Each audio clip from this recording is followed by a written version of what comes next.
How professional is this fade out? Pretty not. Happy Friday, my guys. We're doing the Friday streaming thing. And let's adjust that. As you can see from the title, stream title, I'm doing everything in my power to become a boomer. I've got a boomer amp. Did stuff with the boomer amp. I'm going to show you guys. And we can also just go over just all the Twitch stuff that we've done so far. So, yeah. Happy Friday. Also, we have a new emote designed by, there he is in chat, the Economist. We got ProgChamp. Everybody hit chat with a ProgChamp. What up, Alex? I'm Boomer. So, to commemorate the Boomer stream, I'm gonna... Today I have a Faustino 5. It's a 2014 Reserve Bodega. It's a Rioja. So, it's a fancy looking bottle as well. It's got that matte black finish. I like it. Yeah, we've got, spam the ProgChamp. So, it's a cool looking bottle. I left my sweaty handprints on it. Oh, God. Finally on the tube side, yeah, my first ever Valve amp. It's pretty incredible that I've never actually owned a Valve amp until now. But it's my first ever Valve amp, so yeah. Also, I don't know about you guys, wherever you guys are, but it's just gotten, like... I feel like just within the course of a week, it's gotten, like, hot in the UK. And hot by our standards, temperature-wise, isn't, like, hot for many of you, depending on where you are in the world. But, like, I'm having to, like, turn my fan on and open my window. In our defense, our buildings are designed to trap heat in, and they're not designed to keep cool. So if it gets above, like, 15 degrees Celsius, we really feel it. So I'm just going to open up the wine. It does look hella pog. I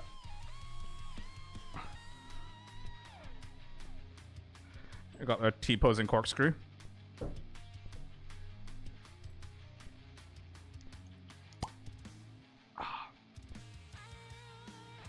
That was satisfying.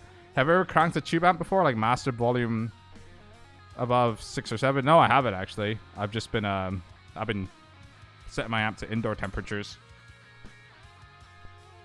Yeah, I can go there. So let's have some wine pouring ASMR.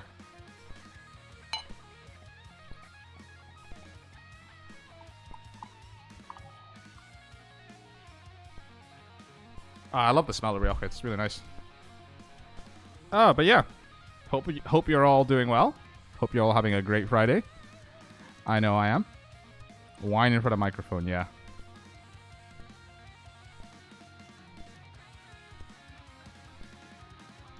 This is good. This is nice. As always, disclaimer. Please drink responsibly. Don't drink like me. Why are you not opening? So, yeah, so the Boomer thing, webcam in corner, is this. Got myself a Fender Blues Junior Tweed. A crank tube amp is something all guitars should experience. Yeah, it's one of those things where I'm on the top floor of a flat of 3, so it's like hard to really get that volume out.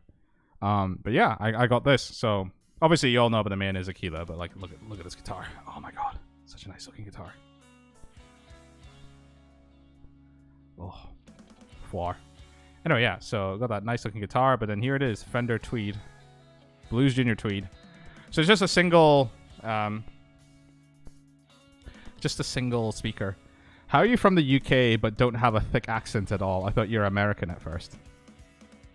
So I'm Scottish, and a lot of people who haven't heard Scottish accents before kind of assume that all Scottish people sound like Groundskeeper Willie, or like, you know, William Wallace from Braveheart or something. But Scottish accents come in many different shapes and sizes and forms, and mine is one of them.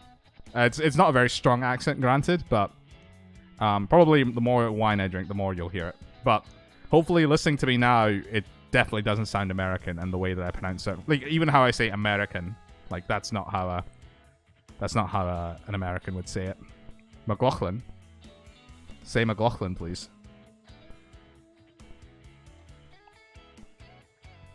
Yeah, that's how you say McLaughlin. So anyway, yeah, I've become Boomer. I've got my Boomer amp. I don't know if can you guys hear it?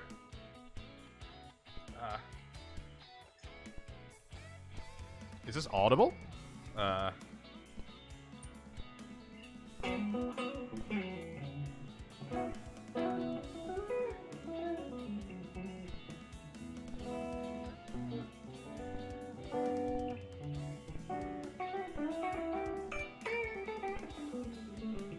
It should be like the amp's over there. So, yeah, I've got the Boomer amp, and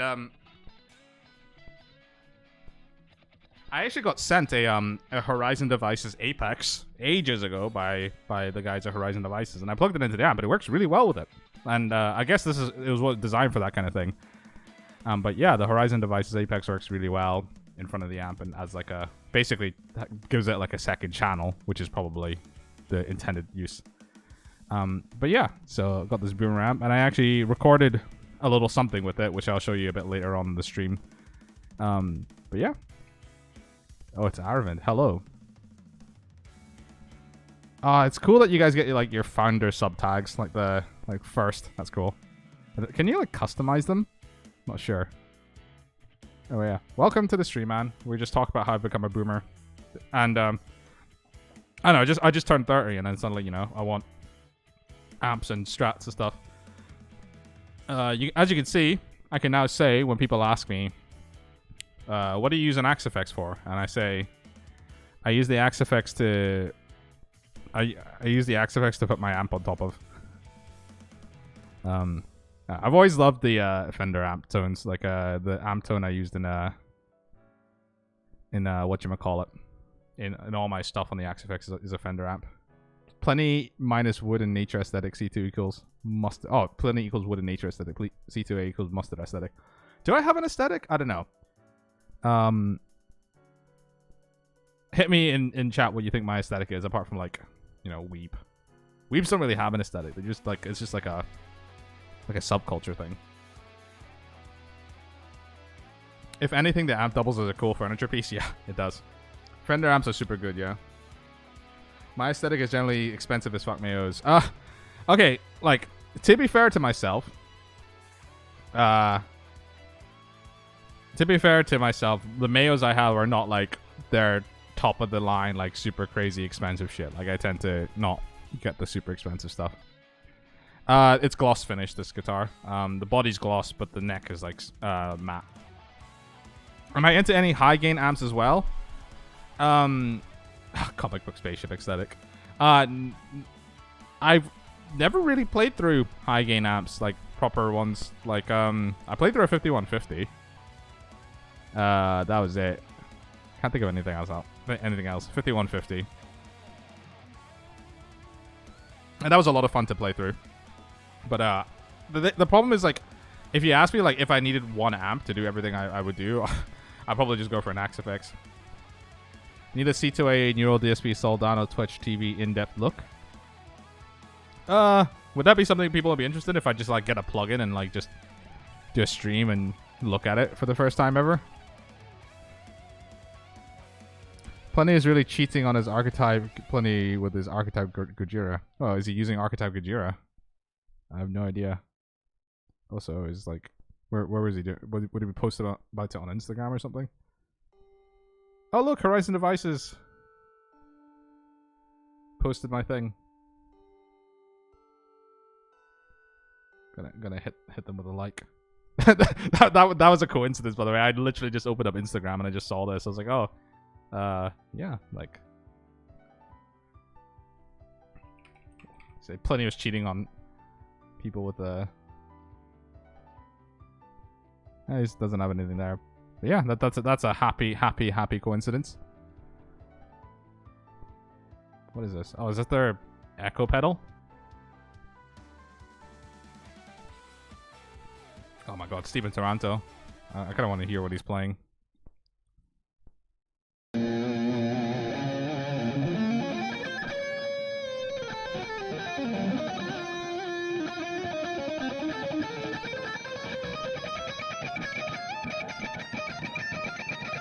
Fuck off, Steven. He's so good. Fucking hell. Oh, man. Yeah, so for whatever... Yeah, the Horizon Devices thingy works really well. It's pretty good. I like it. But yeah, I recorded a little something using the app. I still need to mix it a little bit, but yeah. He's not literally using Goodyear's. He just made a post on Instagram all about saying he liked it a lot. I mean, it's funny because like I feel like people will do like signature stuff and then they'll find something that they like more than their own signature thing. So yeah, I've been messing with the SLO plugin all day. The chorus pedal's sick. That's cool. I've not really looked into grabbing a copy of it, but yeah. Well, like I said, I'm going in the opposite direction. I've gone full boomer.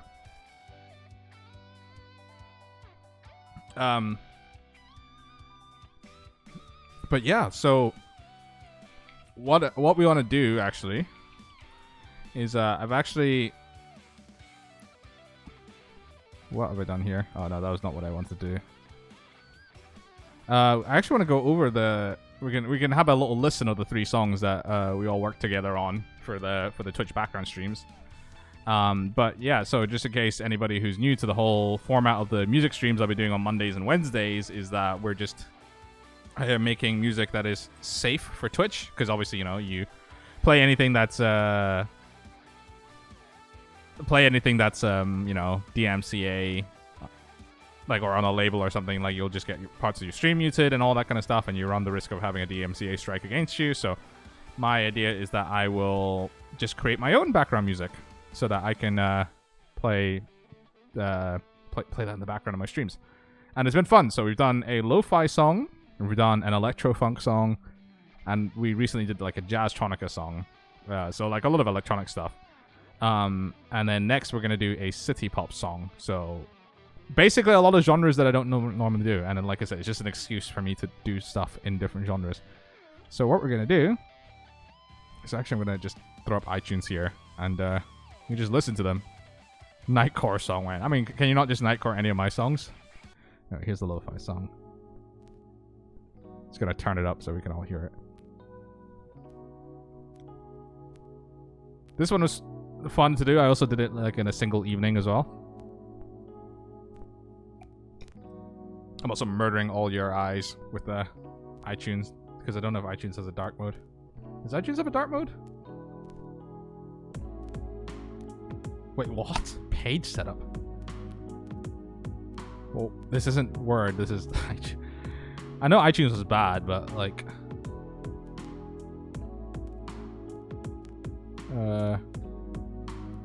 Okay, apparently it's just gonna be white. For Martin going out with all the subscriptions. Yeah, Martin gave out 5 last. You put in A3 landscape. So dumb.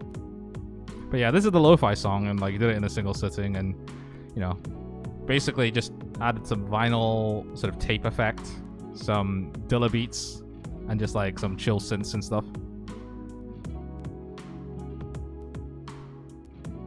I think during that stream I murdered your ears with like going through Omnisphere patches. So thanks for the thumbs up. Also, we have a new emote. I don't know if I said.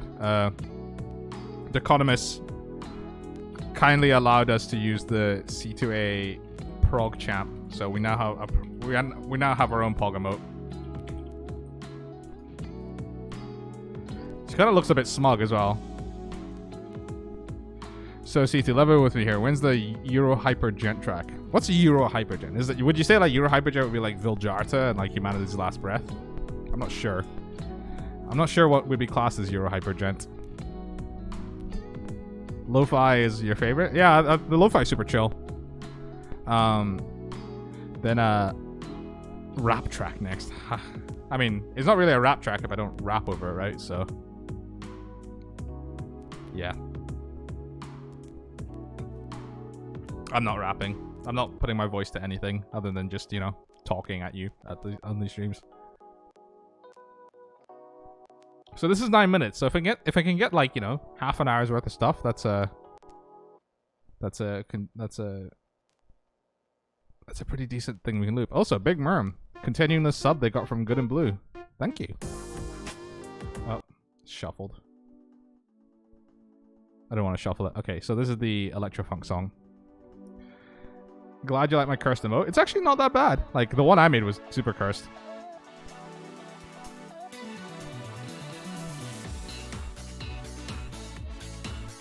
This one's super cheesy, to be fair. But I love cheesy stuff. I don't know if you could tell from, 3 anime releases. I just, This one I like because it has a lot of energy. And I know energy is not like really, energy is not like a very specific term, but I like it because it has that. This one sounds like your actual music, which is a good thing since you have an identity. Yeah, a lot of people say that actually. They say they can tell if it sounds like me. Low-key, your favorite of the bunch? That's cool. Jujutsu Kaisen ED1 type beat. I've actually, have I heard that ending? I don't know if I can play on stream, but is that the one with like the dancing, like the really rough drawing and the dancing? Jujutsu Kaisen. I think that's it. Yeah. Okay. So filter fades, very. I love doing filter fades. It's not bad though. 9 minutes of music over like, how many streams is it? Like 6 streams. It's not bad.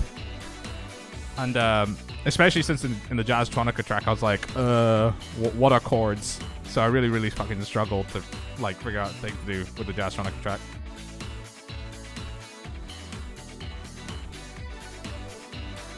And then you guys get to watch me track guitar solos. I still don't know how you can watch me do that, by the way.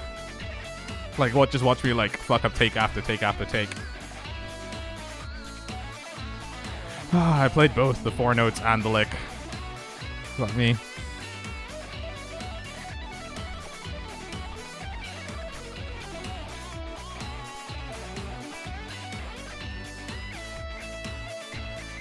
Oh, man. And we fade into the final chorus. It wasn't obvious at all, yeah.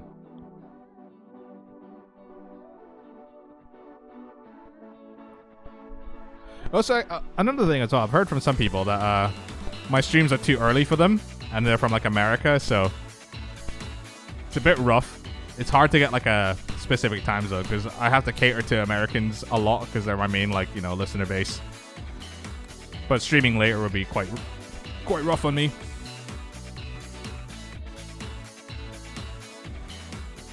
Oop.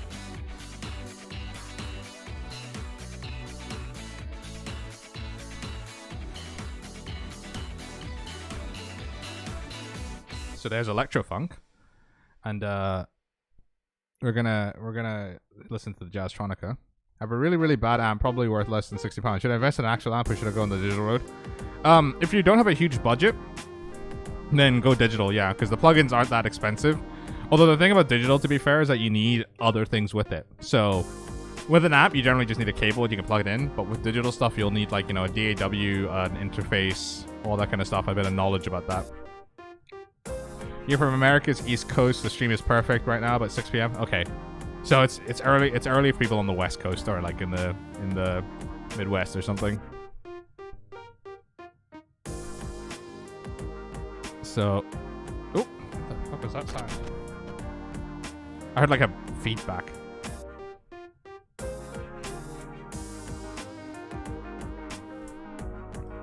This piano solo was fun to program. It's 3 o'clock PST. Okay, I mean PST I'm really struggling to account for because like it's just so fucking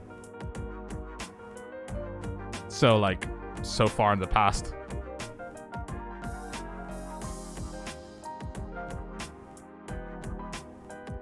You're on the West Coast and you think it's perfect? Okay, cool. I mean, as long as you can, like, I see you guys like are chilling and like are joining every single stream, which I appreciate. So I guess it doesn't really matter when I do it, as long as people are wanting to chime in and chill. You'd be better off doing early morning streams with those guys. Joke's new though. I'm never awake in the morning. I'm very much a believer in just working to my own sleep schedule. So I'll be waking up at like 12 noon, 1 o'clock, and then I'll go to sleep at like 3 or 4. So yeah, I don't do mornings unless I have something to do. A clean 7-string song could be a good challenge for Twitch songs since most 7-string stuff is all metal. Yeah. that's something we could do. Except I have like the most metal 7-string since I got the Duvel. This wine's really good, by the way. Just wanted to let you know. Like, who are the artists doing super clean 7-string stuff? Not sure. Also, I'm a lot happy with, like, I wasn't happy at first with the Jazztronica track, but the way that it turned out, I'm pretty okay with it.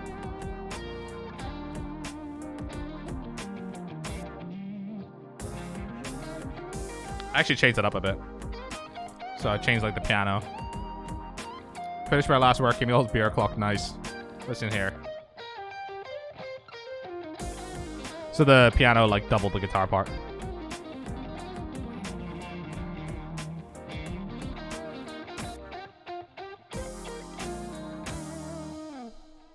So those are the songs we've done for whatchamacallit, for Twitch background.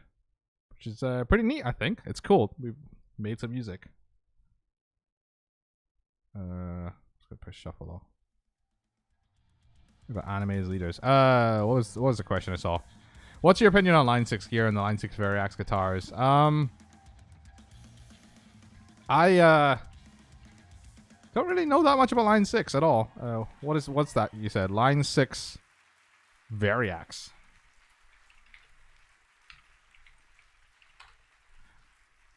What is this? Oh. Oh, this is about the G10. They have a fire hazard. Okay. What is a Line 6 Variax? It is a guitar. Has my Aquila changed my opinion on toe knobs, or are we still enemies? Yeah, toe knobs are still pointless. Like, there's only one time I'd ever use a toe knob is when I want to sound like Pat Metheny. That's it.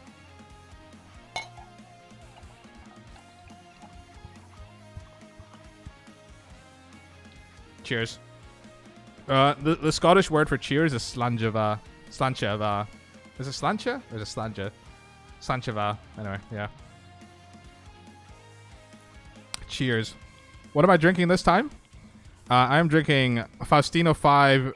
It's a 2014 Rioja. A nice old reserve. So what is the whole thing about the Variax family? Like, oh, they have like built-in like Line 6 shit. Okay. I mean, I guess that's a novel idea. Oh, they're made by James Tyler. That's cool. Interesting. The only Scottish words I've ever learned was chebs for breast from a bunch of dudes at a download festival. That's slang, not Scottish. Yeah, chebs. Yeah, it's a Scottish word for boobs. I've never heard about these, but like they seem an interesting idea. Again, nothing I would ever use, but you know, seems like an interesting idea. What do their guitars look like? Okay, you have like a Les Paul knockoff. You have like an RG knockoff with a trem. 4 knobs though. That's too much electronics. Got a Strat knockoff. Lots of Strat knockoffs. That dude playing guitar looks like Artosis from StarCraft. I don't know. Artosis? Artosis, StarCraft.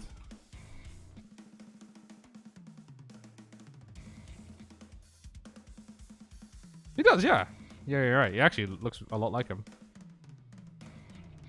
But yeah, so I don't know what I think about these. I've never played a Line 6 Variax guitar, and I've never like I've never really used Line 6 gear before, so I can't really give you an opinion either way. That's another thing as well. A lot of people ask me, or have asked me about stuff like, you know, what do you think about this or that guitar? And like, if I've not played it or not heard anything about it, I can't like really give you an opinion. He also looks like a young Harry Dean Stanton. Another person I don't know. But yeah, I didn't want to open Chrome. So, I did a thing with real amps, so we're gonna listen to it. I'm just gonna wait for Studio One to do its thing. I did so this isn't fully mixed yet, so it's gonna take a little bit of work. Theo Infinitum, I finally made it. What's good today? Hey, dude. I'm doing great. Just just dying because the temperature's gone above 15 degrees on my flat, and I'm talking about how I got a Fender Blues Junior. I've got my first ever valve amp, and I'm just showing people what I did with it. So cable. Okay, so yes, I know the plugins registered me. So I did a re-recording of Mandalay using a real amp. So yeah, Scottish people wear vests in the winter to pop the shop, so any heat is a nightmare. Yeah. Bruh, I need to record a Line 6 Spider in insane mode. Is that something I gotta do? Just get like a Line 6 Spider and just like see what I could do with it? That might be something for the future. How much is a Line 6 Spider actually?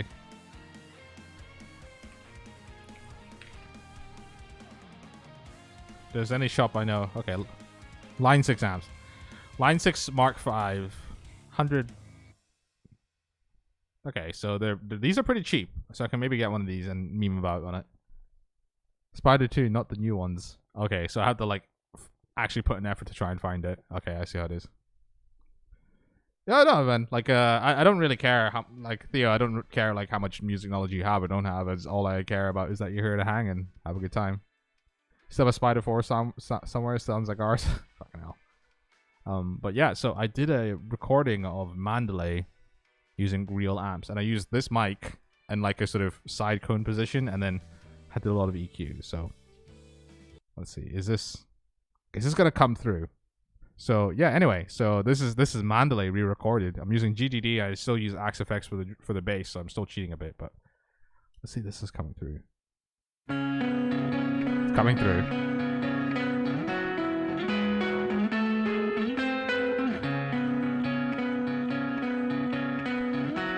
I thought this would be a really fun song to do with the real amp. If you haven't heard Mandalay, it's from my 26 EP, the one I did in 3 days.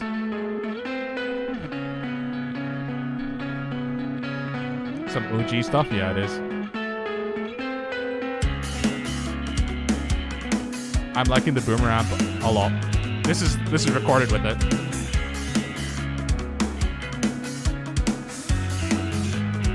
It's your favorite song? I'm glad.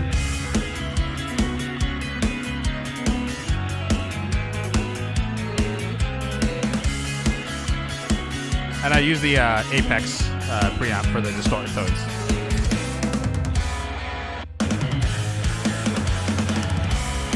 It's not finished, but like, so there might be some adjustments I need to make for the mix, but yeah.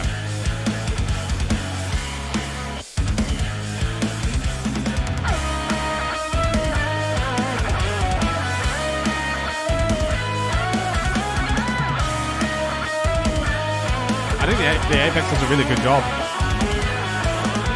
How did I manage to make 26 in 3 days? I have no idea. I just did it in 3 days. I did a lot of stuff really fast back then. I did aisles in like 2 weeks.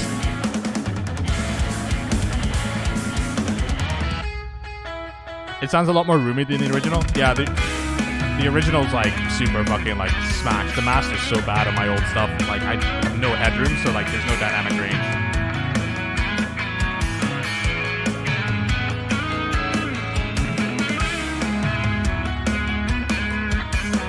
Have I tried any of the Boss Katana amps? No, I haven't. I'm like so unknowledgeable amps, so.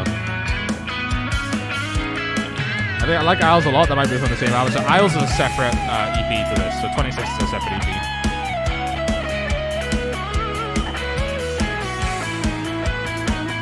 Just came back to one of the best EPs. Yeah, this is all re-recorded with the Blues Junior.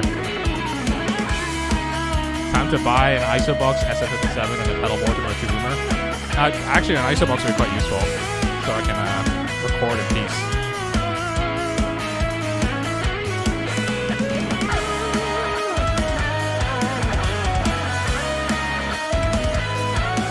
I'm still tackling the mid-range a bit. Hello, Cartoon Theory. Hello.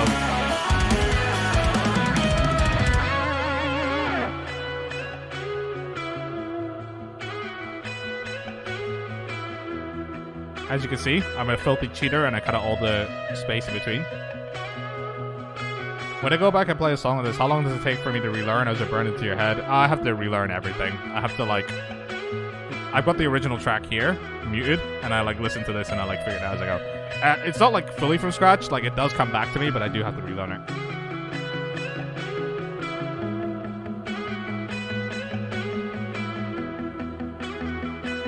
Yeah, I was gonna say like the original has like a very interesting mix.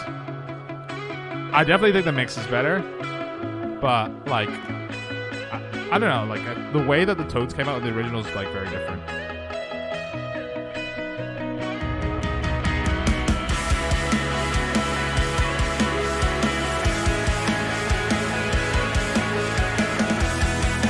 Personal favorites are Sky, Double Helix, Primary Ignition, Particle July, Dark Ages, Constant Variables, and all of that. That's cool. So I love the newer stuff, except for Sky and Double Helix, and Particle July and Dark Ages. So it mix.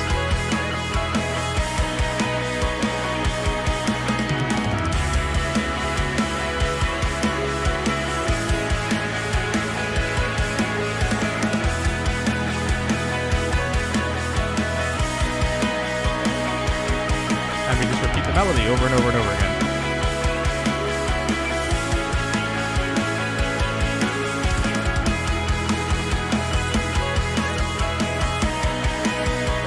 So I'm still planning to post on Discord. Yeah, I think I'm gonna post it for like subs and stuff.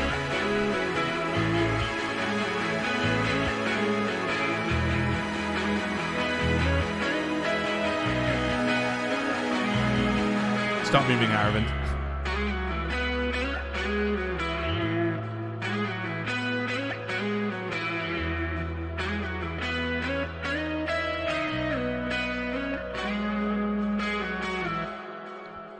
So yeah, that's that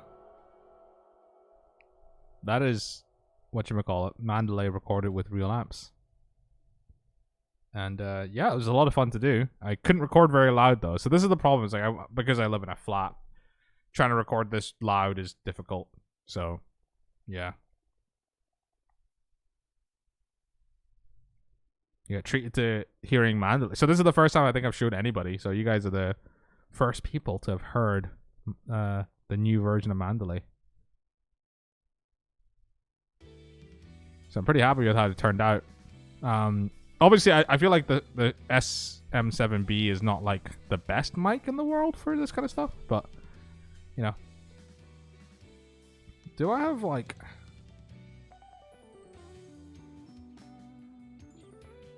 Invent the Universe remaster? I'm trying to think what I actually did on this.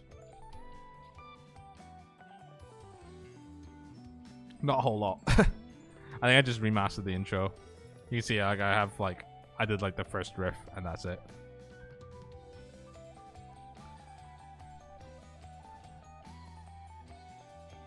Now you're gonna listen to this EP. Should I just put on fucking 26? Let's put on 26. I gotta go to Spotify though because it's not on my iTunes. Yes, I have my own music on Spotify.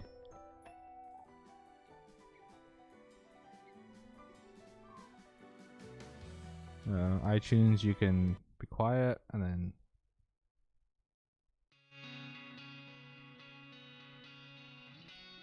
so you can hear this mix is like very like compressed and like very like not dynamic, if that makes sense.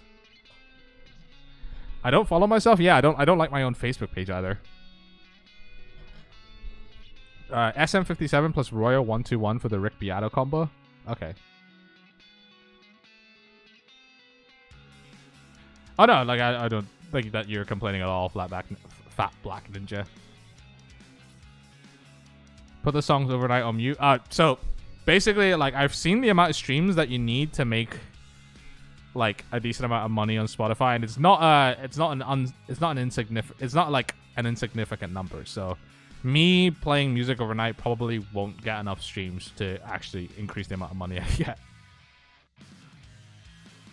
So this is all done with like Guitar Rig and the Lepo plugins, I think. I did use a Strat though, so like the I don't know if you can see, there's like a Fender Strat in the background there, and that's the Strat that I used on this record. record, this EP. What's your thoughts on people saying record? It's like, hi, this is my new record. I don't know. It's like Spotify's pretty quiet.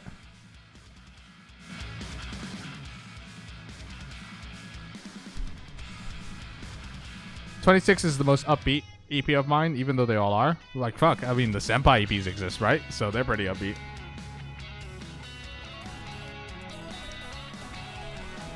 Asuna is the best waifu 222. Thank you for the follow. I feel like Asuna from Sword Art Online is like your favorite waifu though. If he's gonna immediately unfollow me, but like I was gonna say Asuna from Sword Art Online is only your favorite waifu if like Sword Art Online is like the only anime you've ever watched. You have a better PC than me? Probably. I've been looking to get a new graphics card, but like fuck, they're all sold out. I cannot for the life of me find a 30 series graphics card for sale. And now people are going to have an argument in chat about who's the best Sword Art Online waifu. I'm just like, why are any of you watching Sword Art Online?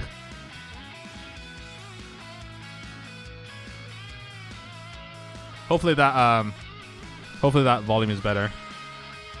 Yeah, like I can't find them. I saw some 3090s and I was just like, I don't want to spend the money on a 3090. It's a different thing with the Senpai stuff, like just a subjective affiliation. Yeah, possibly. Because I think the Senpai stuff's like really upbeat. Like actually, like out of all the Senpai albums, Senpai 3 is definitely like the darkest. Volume is good? Okay, cool. Yeah, Senpai 3 is like definitely the sort of darkest of all the Senpai releases, but that's because like it's a more realistic take, I guess.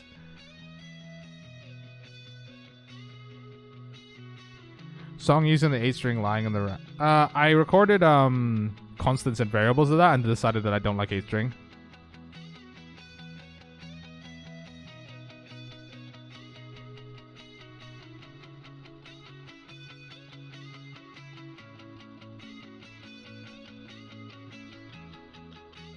Senpai 3 has the most feels, yeah. Love the Senpai stuff with the... Yeah, I mean, like, the thing is, like, I have so many records that, like, you could just... I've got so many releases that you can kind of just pick and choose what you want, right? So, yeah. I've been on the hunt for a 38, and my friends who got one had to write up bots to secure one for themselves. Half a year later, and they're still understocked, yeah. Senpai 1 and 2 made me feel late for work and in need of toast. Senpai 3 tugged at my heartstrings. Aw. Oh shit, I'm late for work.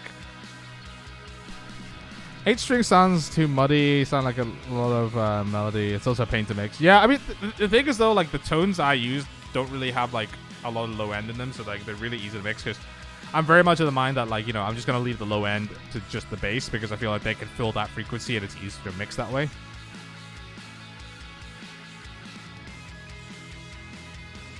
But yeah, I just don't enjoy playing them. I think that's the main reason I've not really done a lot of 8-string stuff recently. I just don't enjoy playing them because they're just I don't know. I don't like the long scale, and they're just like I've even played a Mayo 8-string, like a multi-scale Mayo 8-string, and like even I didn't like that. Have you seen a video of that one dude playing the shit out of a 14-string guitar? I don't know. Link it. Like I'm down to watch stuff. 7 is as far as you'll venture. Yeah, 7, like even 7-string, I'm like not that interested in playing them. Oh god, sorry about that.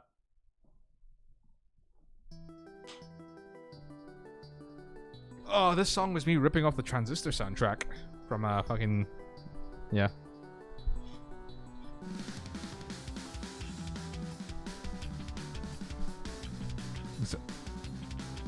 Jet 2018. What's a random cool thing I have lying around? I have a VR headset over there that's not plugged in. I have a Gengar plushie that I bought from the Tokyo Pokemon store. Apparently Tom and Na has a site that lets you test actual real guitar pedals over the internet. Really? That sounds really cool.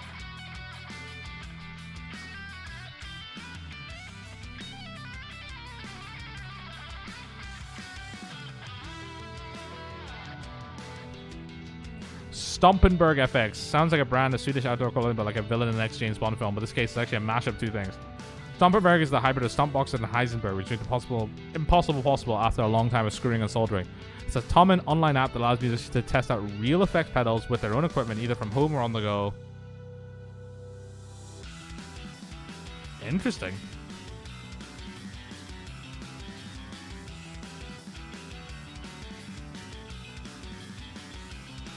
It's a lot of words, but it sounds like a really cool idea. Testing pedals in your browser. That's a 30-minute video.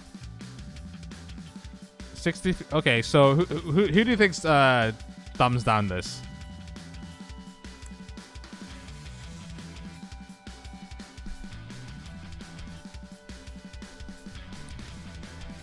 Because like I feel like any kind of innovation is super cool, but like I don't know about you guys. I don't know how many of you guitarists that have to deal with people who play guitar, but like like would you say that guitarists are some of the worst at embracing change and embracing new things?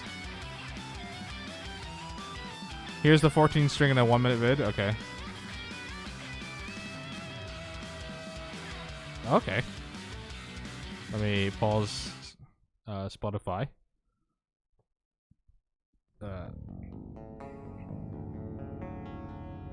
That's all the strings.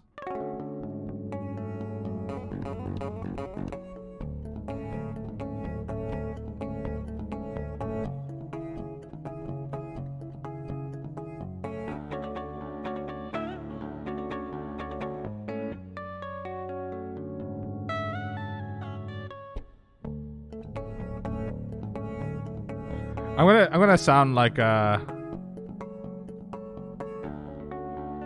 gonna say like I don't really see the point.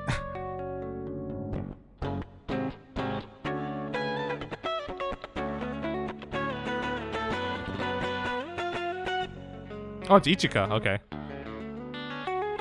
was gonna say the tone sounds familiar. I was like, oh, it's Ichika.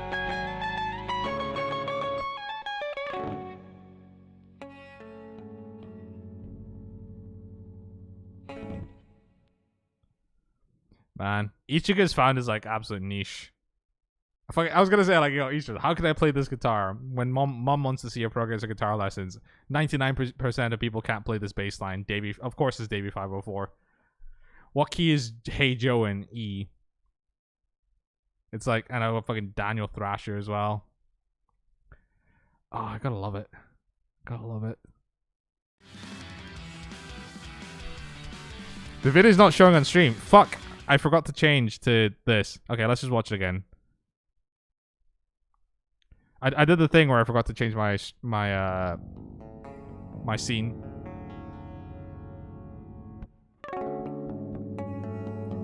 But yeah, look at that guitar. It's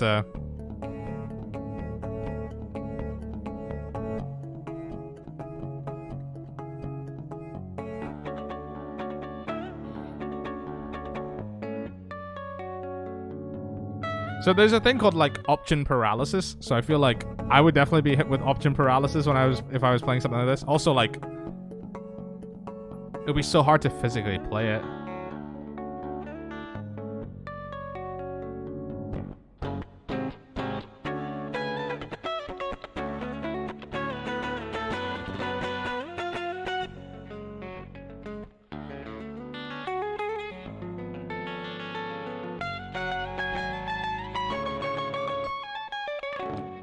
I think he's found the formula. 1.9 million views. Like, Ichiga's getting those YouTube views. So, how can I play this digital guitar when mom wants to see your progress of guitar lessons? 99% can't play that bass. And like, when you do YouTube, you have to fucking like commit. You have to really just go all in with it, right? Like, you can't half-ass it. You have to be full in. Click on the Casio. Okay, let's click on the Casio.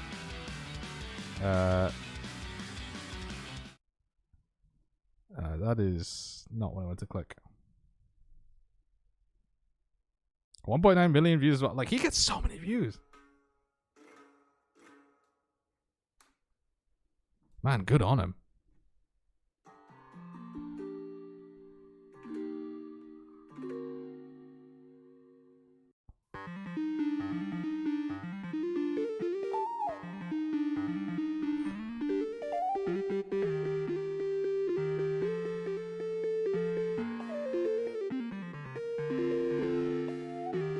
This is really cool, actually.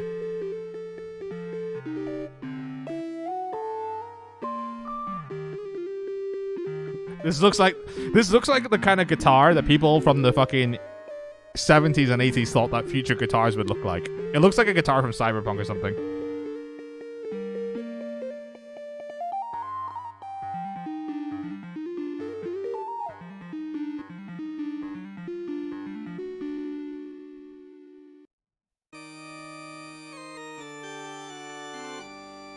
Is this sped up? Probably not.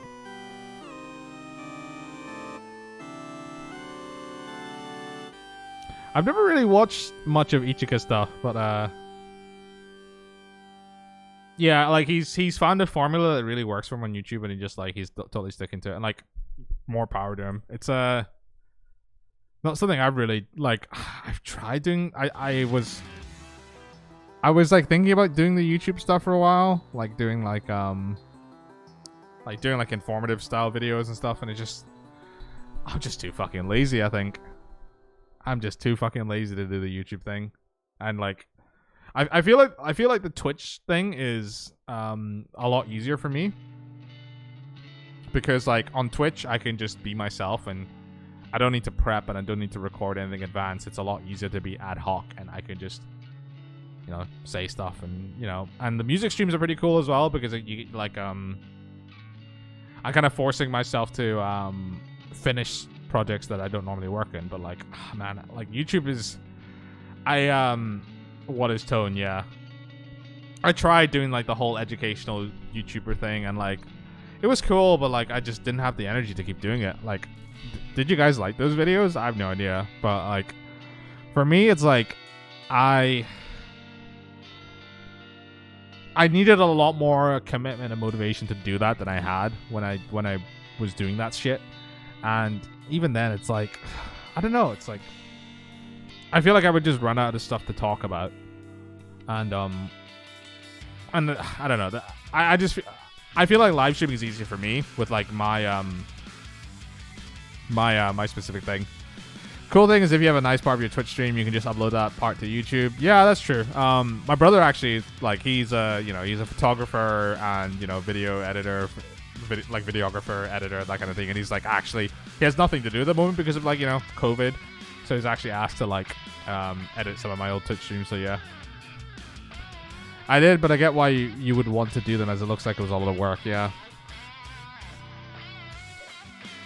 enjoyed them when you're like showing your recording process. Yeah, the thing so a lot of people ask me if like for me to do videos about like recording process or mix tutorials. It's like I don't even know, like. My recording process and my mixing and stuff changes all the time, so like I can't really give an answer when someone like says make a video and do like a mix tutorial.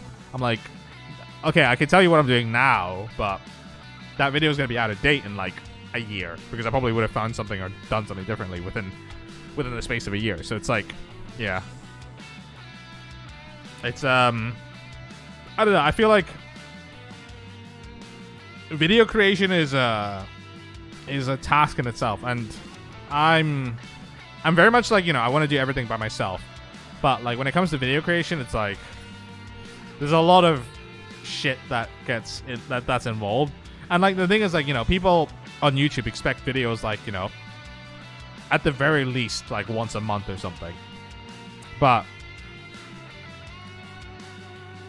like for me, like when I release something, like I can release the music like once a year, and even that's quite often for musicians. But like it's just a lot easier for me. Yeah.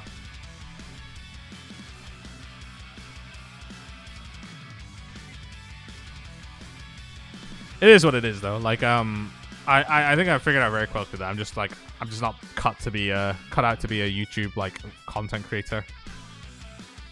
And who knows? Maybe I won't be cut out to be a Twitch content creator either. But like, I think these streams have been doing okay. Like, I've got no complaints on my end, and I'm glad that you guys are here hanging out and chilling because it definitely makes it a lot easier when you have people asking questions in chat and wanting to like have people to bounce off of. So again, as always, thanks for hanging out. man, this EP. Somebody asked, like, how do you record it in like 3 days? I don't remember. So this album released on the 26th of June 2013, which is my 23rd birthday, and I also graduated university that day. Oh god, do I find the picture? Well, let me find the picture. I'm digging into my profile pictures on Facebook. Oh, it's gonna be a blast from the past. I'm going. Lots of profile pictures of me playing guitar. Oh god, look at me. 26th of June 2013. This is the day that 26 came out, and I was in a kilt, graduating from my physics degree. Thanks for all the streaming, man. It's obviously inspired me to stop taking composition and writing serious again after losing a lot of my vision during quarantine. Yeah, I feel like doing nothing can be like your worst enemy sometimes. Like quarantining and stuff. It's just, yeah. Hair didn't change. Dude, my hair is just fucked. The only thing that's changed with my hair is that it's gotten grayer. That's about it. Yeah, there's me holding my very useful master's degree in physics. That's, done a lot for me.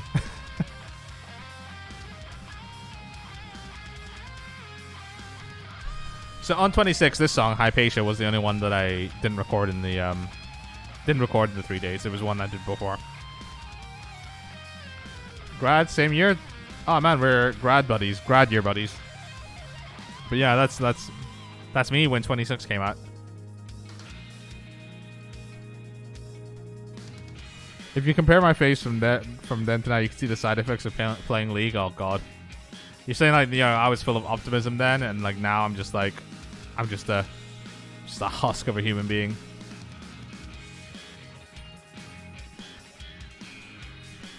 I'm just like, League is one of those games where I have so much fun playing it. I also have like the least amount of fun playing it.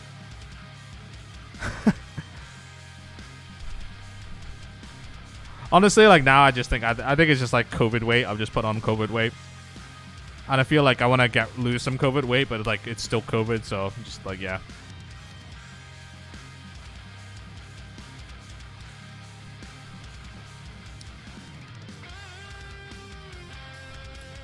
You never said anything negative. Yeah, sure you didn't.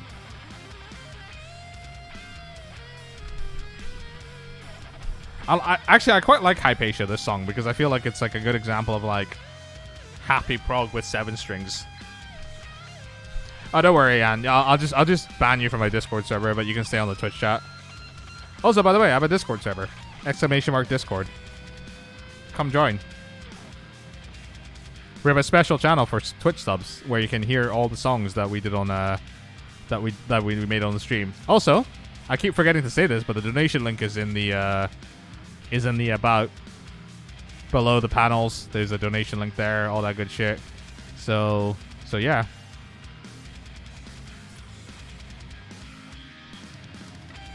Ugh. This wine is like really easy. Fucking hell, really easy to drink. This riff is a fun one because it's like in a weird time signature thing. I'm forgetting my words.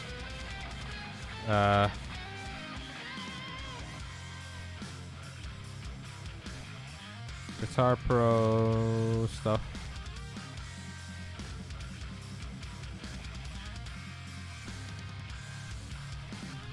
Docs tabs for the song. Where's that riff?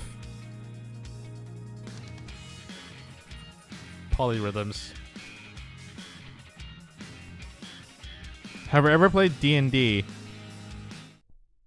I've never played D&D. I'd be really interested to try it out though. Like I'm totally down to try it. I like D&D inspired games on PC. So I'd be cool to like do something tabletop. What is this like? Okay, so it's like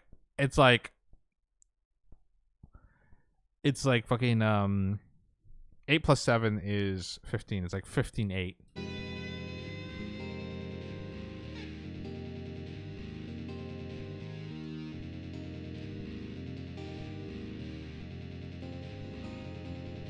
And then there's like a 3/4 note, 3/8 note turnaround.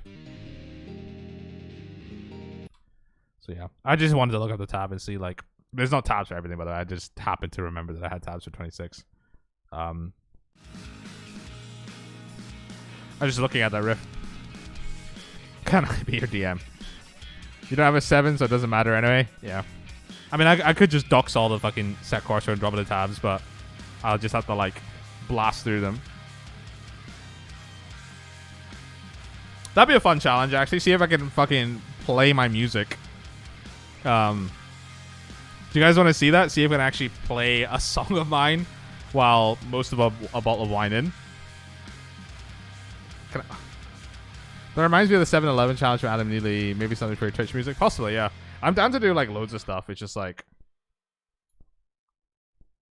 Okay, here we go. Should I play a song? Yes. No. And the thing is, like, if I'm gonna play a song, it's just gonna be a plug for this, for the set course and drop the tab book. So that's all it's gonna be.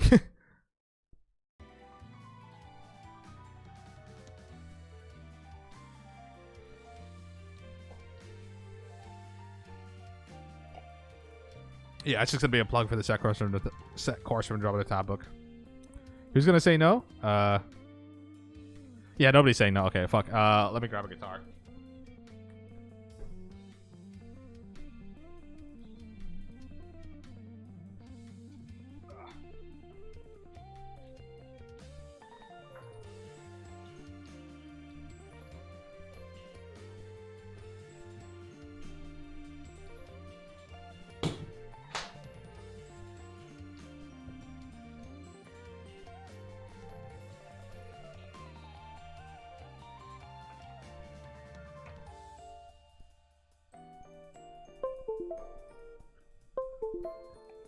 Right, I've got the blue mayo. You guys see the blue mayo?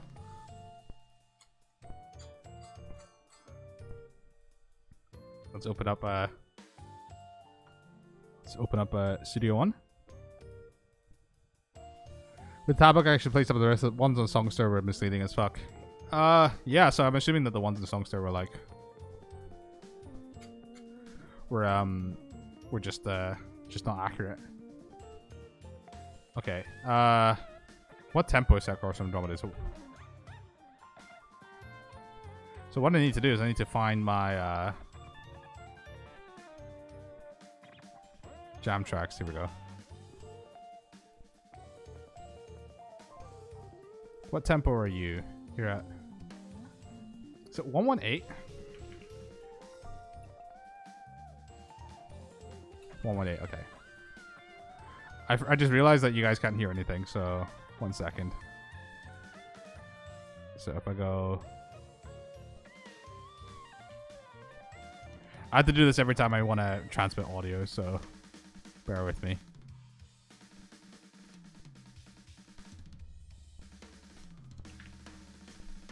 So, is this coming through on stream?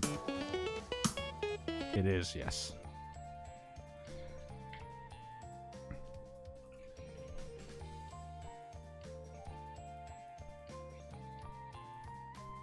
What patch do I have? I also need to tune my guitar. If your mayo is blue, please don't try to eat it. How could you send DAW audio to OBS? So I'm using something called Voxchenko Recorder, and Voxchenko Recorder basically sends the DAW audio to a device, to an audio device, and I'm just like, I've got something called Virtual Cable, and I'm using that to send it to. It's not perfect though. It does desync quite often.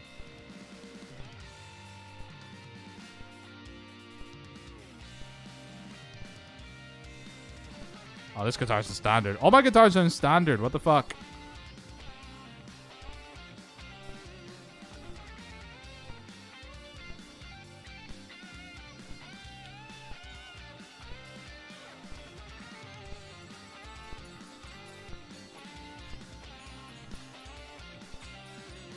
Holy shit. Did I tell a dad joke during cheating? Okay, I'm gonna skip telling the dad joke there.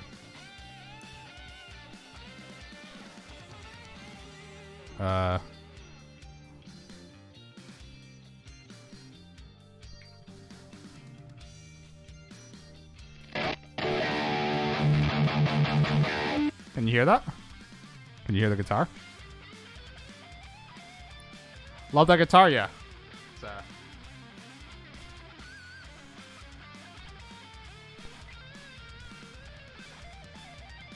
Do you play 9s in standard in the Kilo 2? Yeah, so it's all 9s. I can only play 9s. Right, so I'm going to attempt to play Set Course for Andromeda. As you can all see, I'm drinking wine, so this may go wrong. So we'll see how it goes. So I was going to play Ace of Spades.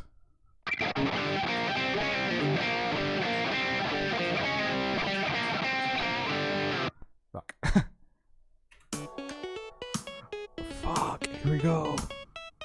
Oh my god.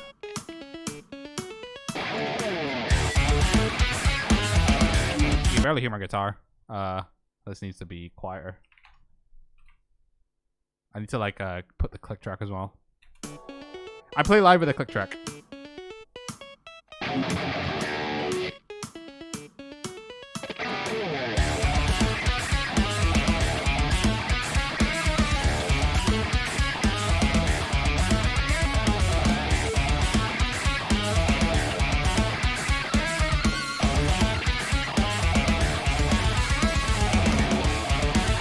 Haven't fucked up yet. There we go.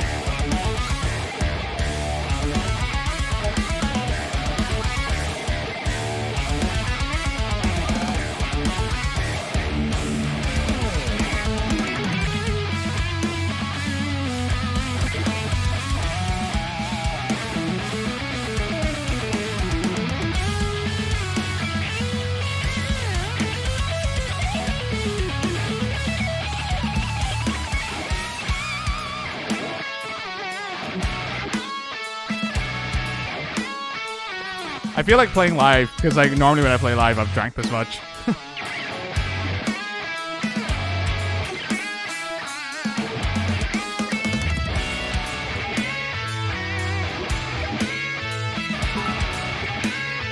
Extra bits.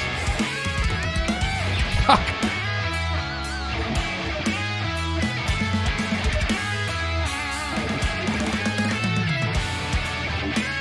I think the master playing and talking at the same time.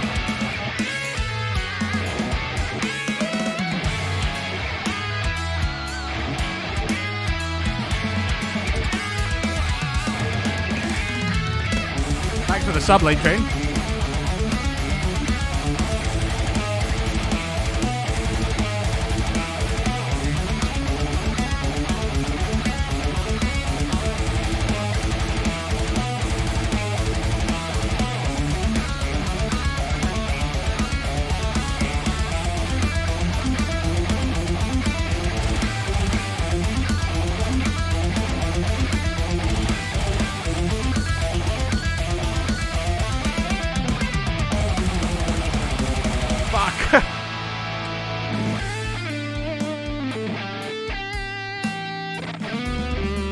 How does this bit go?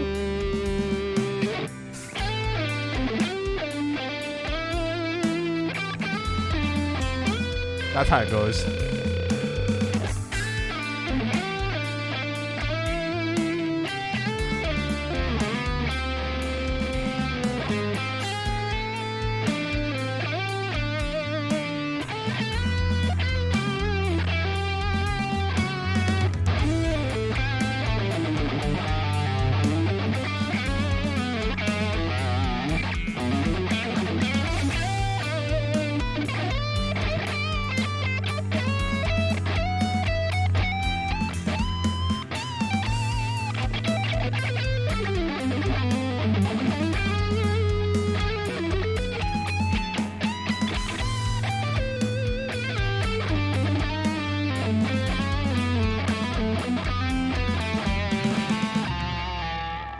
Fuck. I'm just like improvising randomly there. And my guitar's out of tune. Can I get in tune before the drop?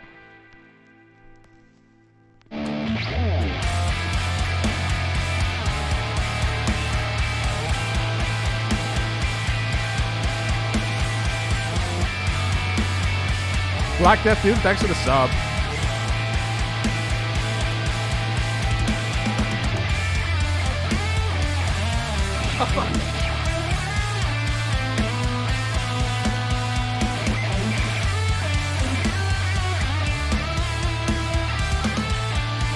I can't remember this.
Fuck, I don't remember any of that.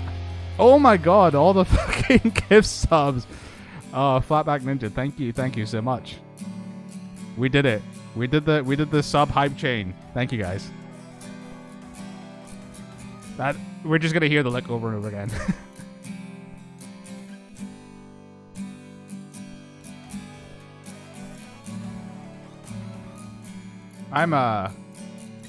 Thank you so much, man. That's really cool.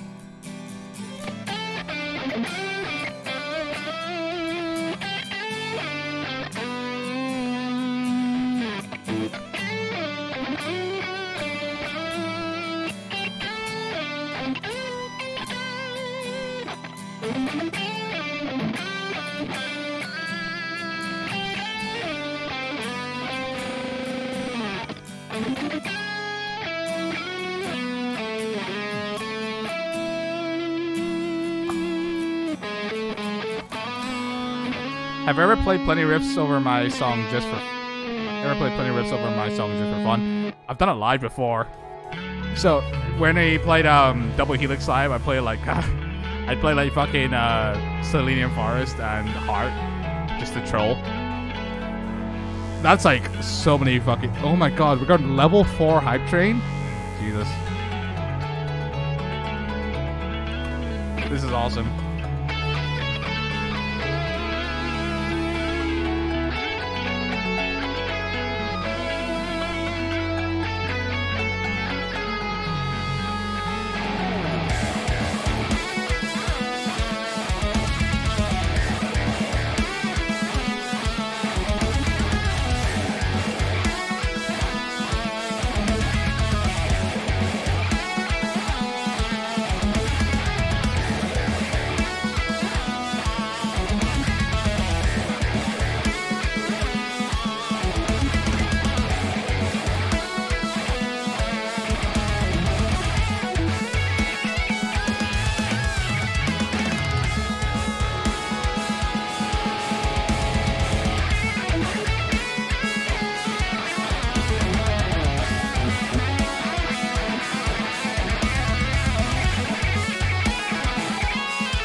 Fuck.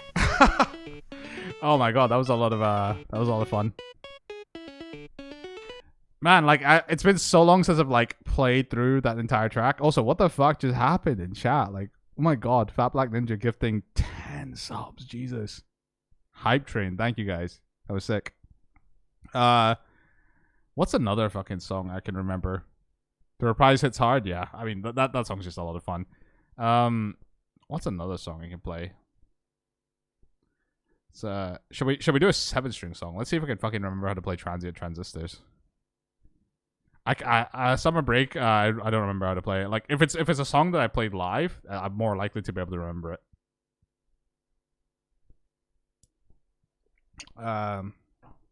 Transient Transistors, here we go. What tempo is this? Is it 150? Is it 160?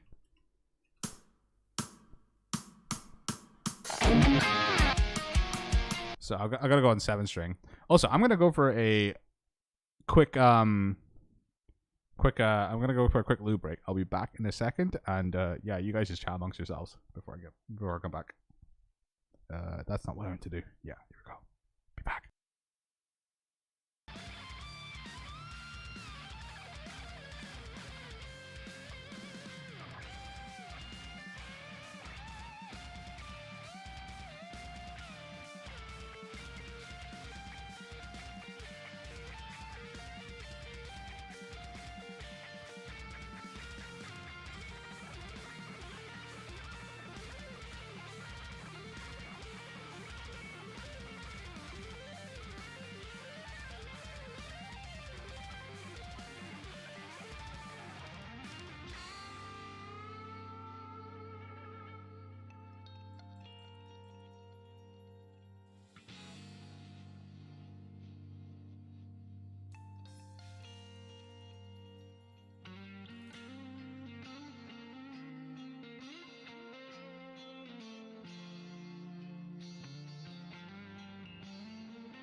Bye, cartoonist man. That's what people are saying in chat. I don't understand Twitch hype trains, but that seemed pretty cool. That was really cool. That was very buzzy. I think it's because I'm using the split coil. Anyway, yeah, like that was a lot of fun just playing the song. Bring Cam on screen to cover you. Cam gonna be out here and talk about today's NA split on Rocket League. Oh yeah, Cam's like a pro Rocket League player, so asking for coaching. Anyway, let's see if I can remember how to play Transient Transistors, because I feel like I fucked up parts of Set Course of Andromeda, but it's like for you know, most of a bottle of wine in and not having played it in a while, I thought that was a pretty admirable effort. So yeah, do I prefer the Duvel or Regis? I think they're both sick. I think I prefer the Duvel as a 7. I prefer the Regis as a 6. So. All right, let's go. Let's try to play this.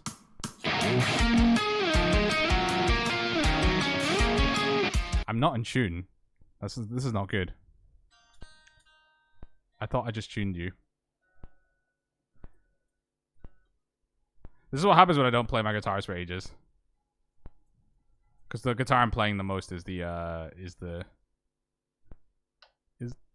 Aquila. Right. Let's play transient transistors.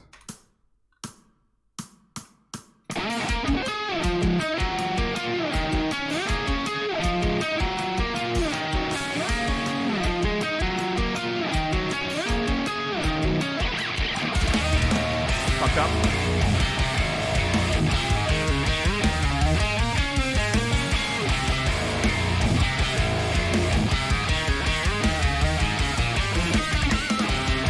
Fucked up again.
I got a key change wrong.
I had to pick a lot here.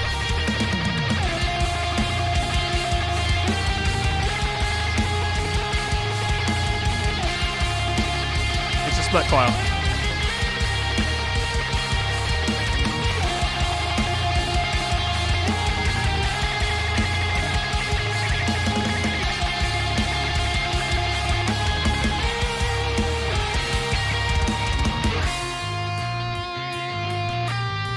I don't have automatic patch changes.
Here we gent.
Oh my god, fucking hell. That was a lot of fun. And I also just put my guitar completely out of tune. So, yeah, that was Transient Transistors.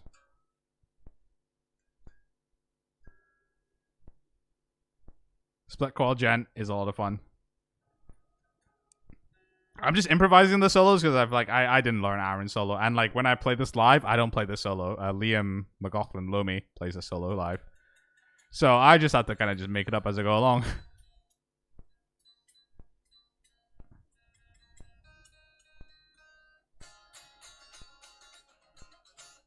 Fuck. I feel like I fucked up a lot, but I'm gonna put that down to the wine. So we did it, Reddit. We did a chat. We played along to some songs. What's another fucking song I could play along to? Fuck. Did I do jam tracks for Homebound? You guys want to hear a song from Homebound? I'm not playing Selenium Forest. Ugh. Primary Ignition. Let's do Primary Ignition. Let's see if I remember it.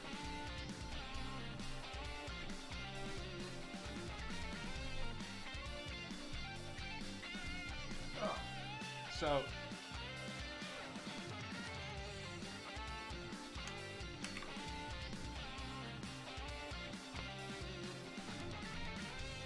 So the problem here is I have to tune my guitar to drop D, and that's going to take a little while, so bear with me while I do this.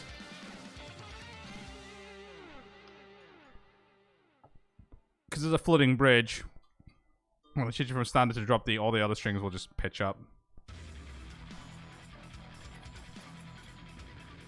Tuning guitars, isn't this the Twitch content that we all love?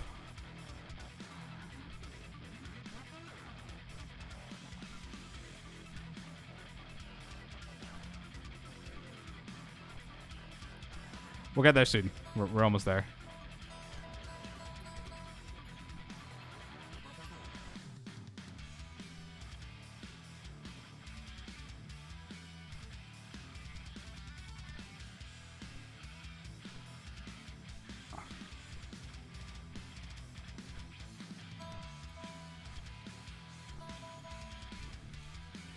all about the harmonized arpeggios in grand order. Yeah, that's a lot of fun.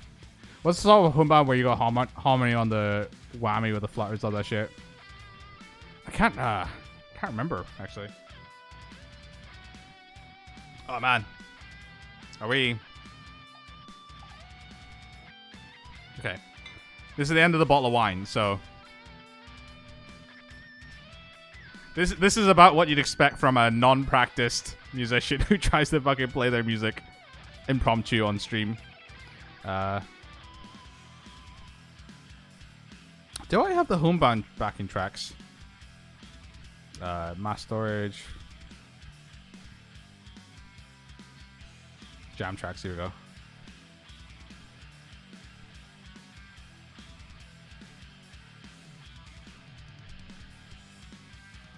Okay, let's see. What tempo are you? 141.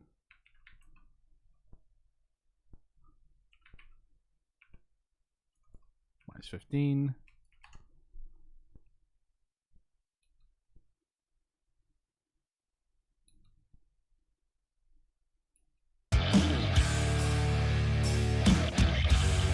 Okay.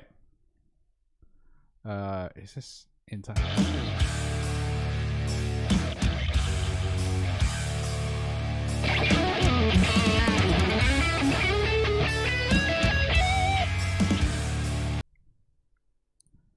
Right. Is everybody in chat ready for play the bass part instead? Is Grand Order the whammy part going ham? I think Grand Order. Grand Order is the one that has the bit that goes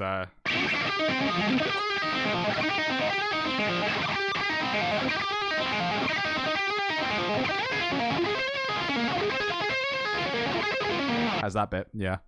All right, let's play Primary Ignition. Let's see how much of this I actually remember. I'm gonna count it in. You guys want me to hear it, but just know that I'm counting it in. Also, I'm gonna restart Shango so that I'm not like lagging super behind. Let's have some wine for luck, and let's go.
I remember most of it.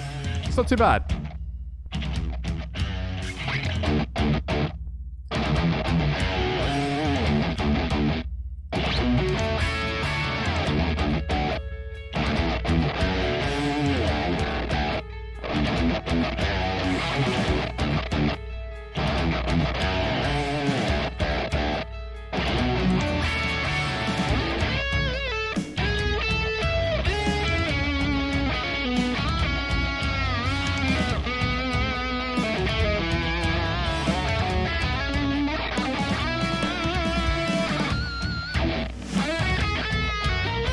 I was meant to do something specific there, but I forgot.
Man, it's been so long since I played that. Jesus. Yeah.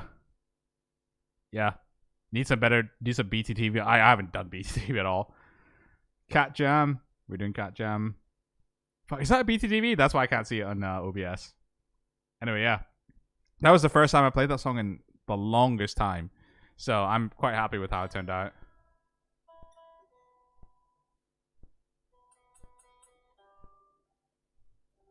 Especially since, like, I feel like that song has specific sections that I need to remember, which I didn't remember, but, you know.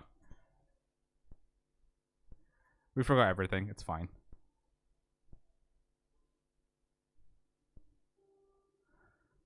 Trying to practice the main verse riff earlier. I need to practice it more. I'm the same. I need to practice everything more. What's the other song that we played live? Was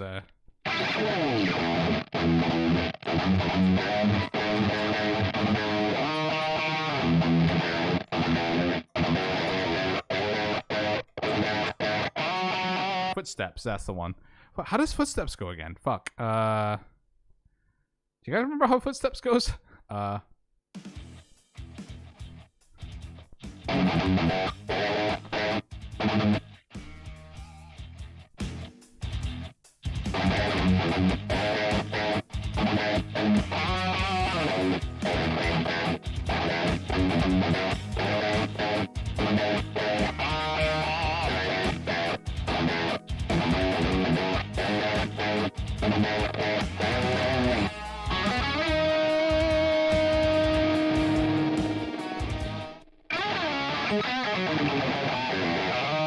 What if I set my Fender to drop D so you won't have to retune your Keela? The Fender's in standard. I'd just leave that in standard. What's other riffs I learned?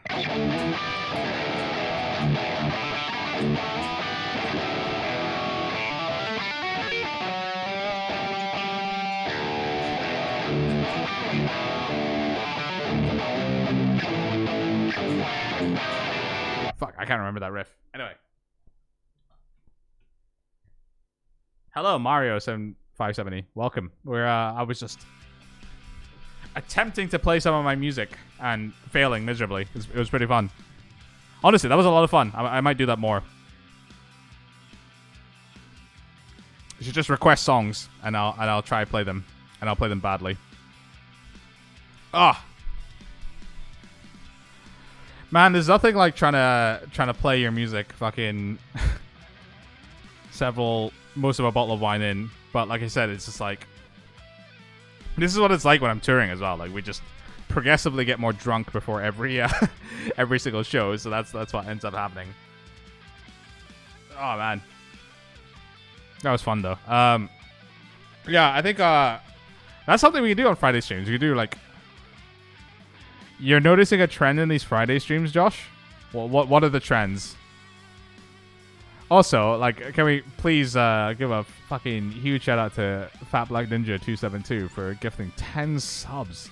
10 fucking subs. Dude, that was fucking sick. Wine, yeah. No, dude, I've drank every single Friday stream, and it's like, it's not healthy, but it's okay because I put a disclaimer saying that you shouldn't drink. You should drink responsibly. Last week was whiskey, yeah. Also spell whiskey right, no E. Scottish, no E.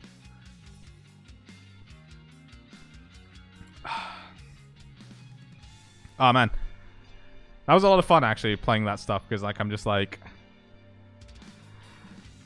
it's when like you definitely get into like an autopilot mode when you tour, but like when I'm like this, I'm just like, what do I do? Also, like I don't remember half these solos. I'm just like I'm improvising so much stuff.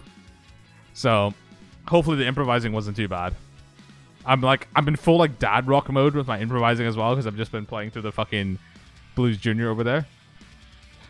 We're drinking with a Barry Tomorrow bassist all day at a small all-day club show, and he was drinking from 2 to 8 p.m. and couldn't play anything on stage. It was all over the place.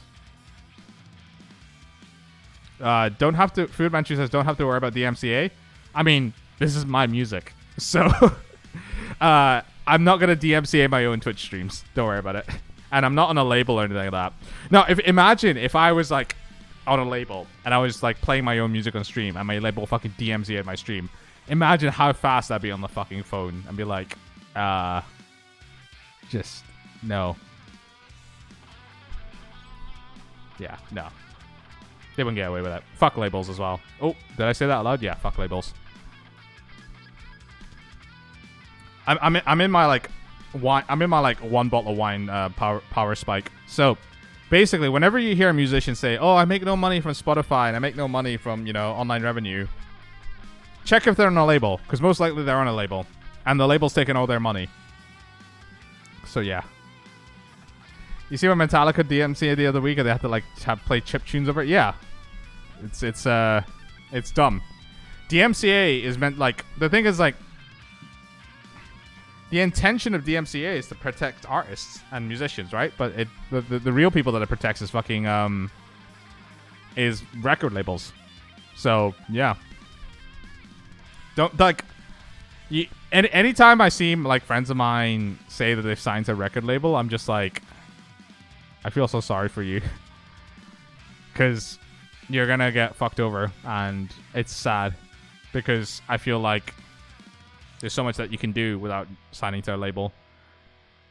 Maybe for some bands, signing to labels is that next step to get them over the line, but yeah.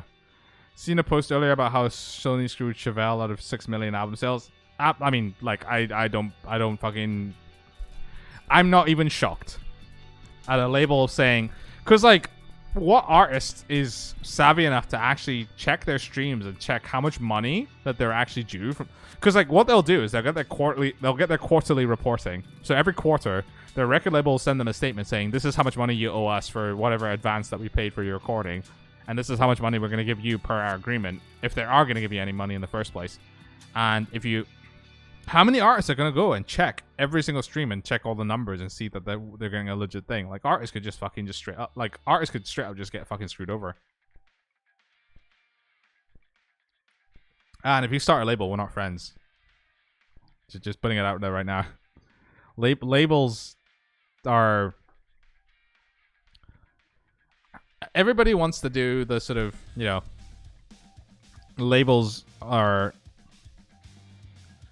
They want to sign to a label for the prestige of saying that they signed to a label, but, like, they don't think about what the label's actually doing to them.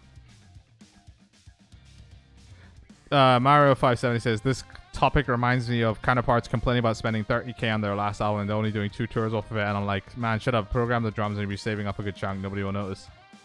I mean, like, I have a lot of sympathy for people because, like, everybody tells, like, who in the band is saying, like, no, we don't need to spend 20K on studio time, just do it ourselves. Like, no, they all just, like, they just need to put a foot down and say, no, like, let's actually be smart about this and not spend 20K on studio time and do all this kind of stuff. And it's just...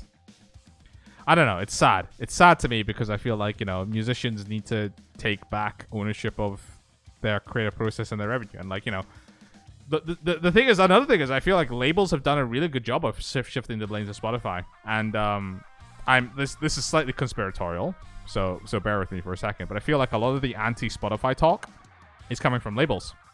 And it's being pushed by labels onto musicians.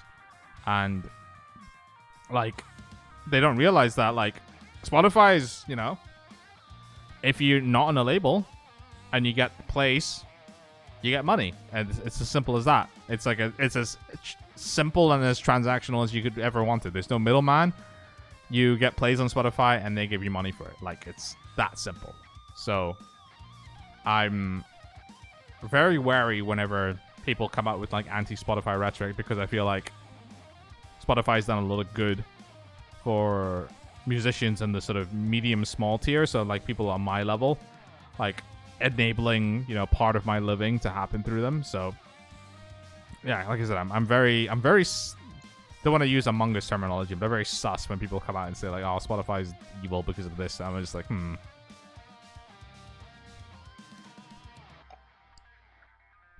You feel that 100% that our friends in the LA music scene that say the same thing. Yeah, it's just like the real evil's the labels. Like, I can't, like, let me say it louder for the people at the back. The real evil in the music industry is the labels.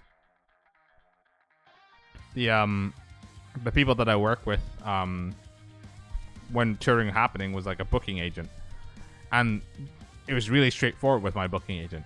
Anytime I play a show, he takes 10% of the show fee for him organizing it, and that's a really fair and simple transaction. Like, doesn't get any simpler than that. Labels will do everything to obfuscate what they're doing to the artists, and it's, like, really fucking upsetting to me.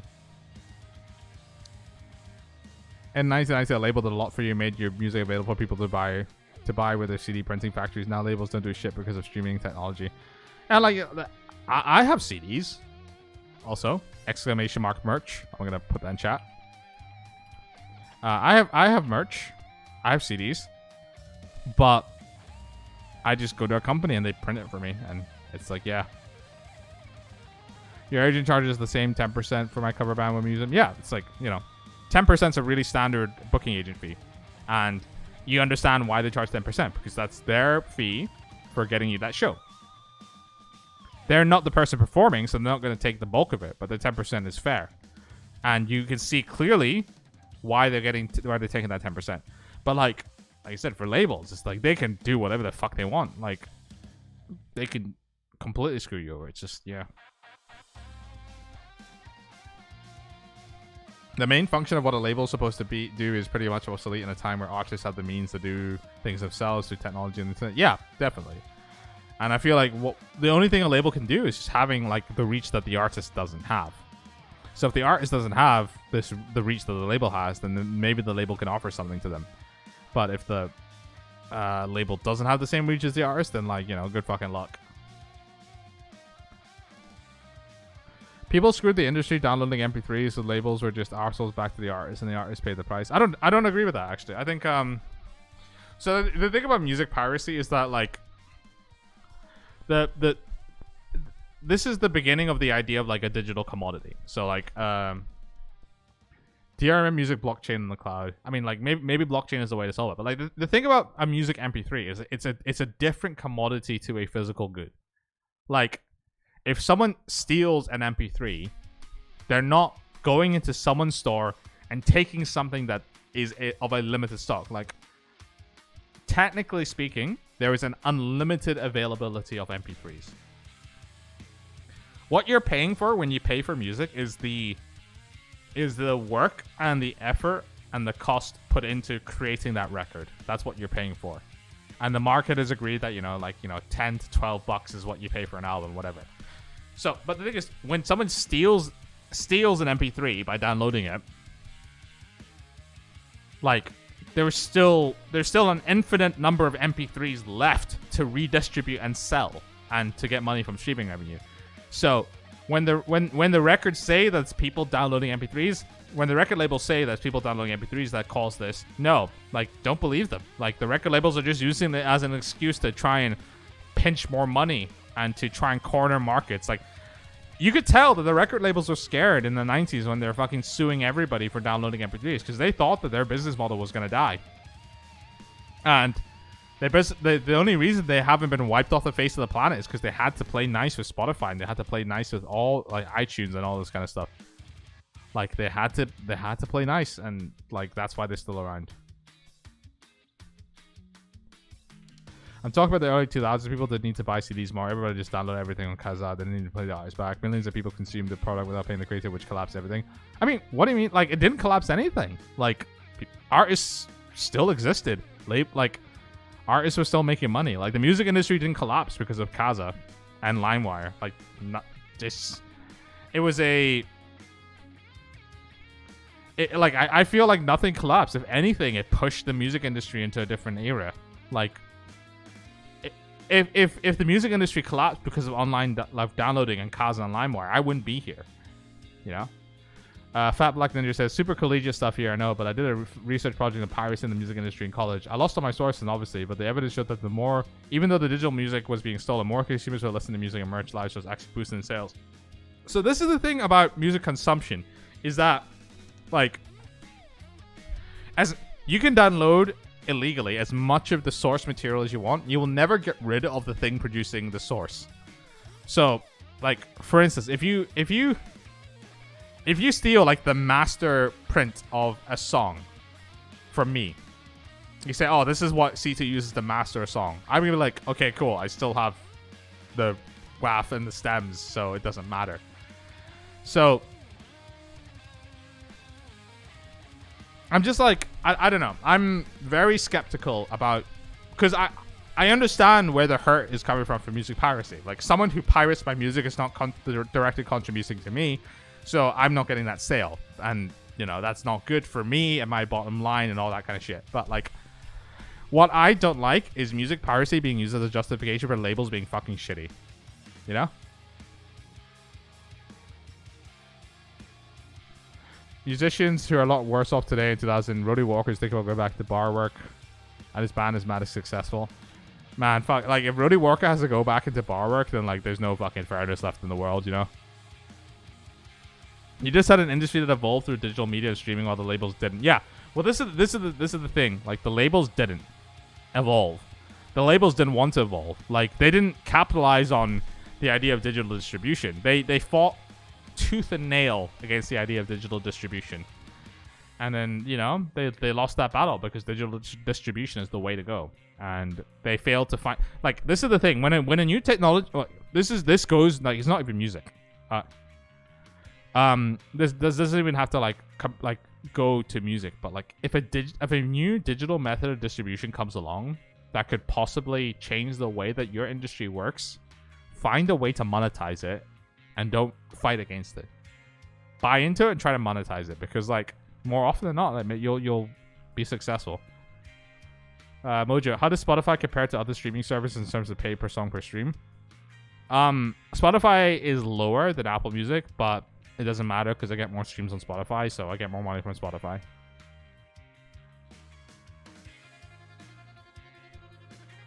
Labels are also shitty in the 90s with their album prices. Shit was £15. They're greedy as well.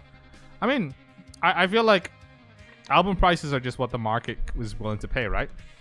Like, I don't charge £15 an album because I feel like people aren't willing to pay £15 an album. But, like, if the market norm was £15 per album, I would charge £15 per album. Like, I mean, let's see how much I'm fucking charging. Let's see how greedy I'm being with my music. Let's go to Bandcamp.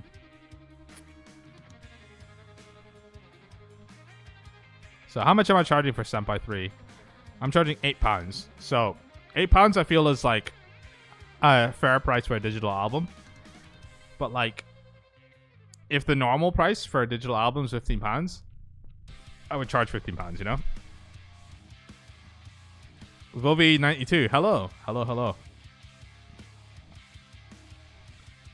So, I mean, Bandcamp's great. I mean, Bandcamp are totally fair. They're just like, host your music on our site. People can buy it. You can literally set whatever. You can set whatever fucking terms you want for it, and we'll just take 10%. And it's like, you know, it's free. Also, what the fuck's this review? I've not seen these reviews. That's The Haunted. Sithu Senpai has finally succeeded in infusing Japanese anime songs with techno guitar music, not as a short story, but as a novel. As a Japanese, I've listened to many anime songs, and I think that the catchy melodies I sometimes feel